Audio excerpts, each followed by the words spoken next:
Did you know that there are blocks in the Osireion that look as if they have been melted? This is part of a series of brief episodes on the Osireion where we take a closer look at specific aspects of the Osireion. And on this occasion, we're going to have a look at some blocks that look as if they've been melted. Now, I don't believe they have been melted, but how they came to look like this is almost as interesting as if they had been melted. Let's start by looking at whereabouts these blocks are. The wall that is closest to the Temple of Seti, which has the last of the remaining ceiling blocks on it, and underneath that there is an area that looks very weirdly like it's been melted, and below that another weird area which you can see in the photos. So let's start with this weird bent stone that we've discussed in a previous episode. It has a certain look about it, like it's not supposed to look like that.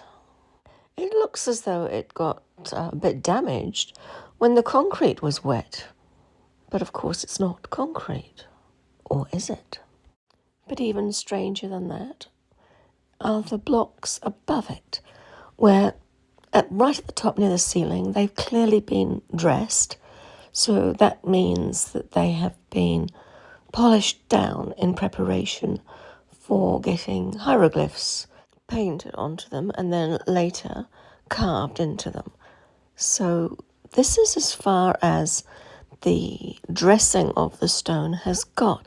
But have a close look at where it stops.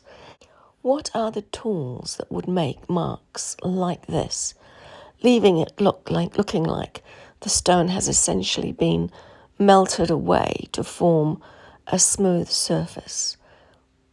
Can you imagine a copper chisel doing this? And look at this corner area here. It seriously looks as if some liquid has been thrown onto it and has melted it away or softened it so that it can be scraped off. You may well ask, is this the handiwork of the dynastic Egyptians? And I would say yes, it is. I think that even though I think that the site is much older than Seti the First, I think that this is the handiwork of the people of Seti.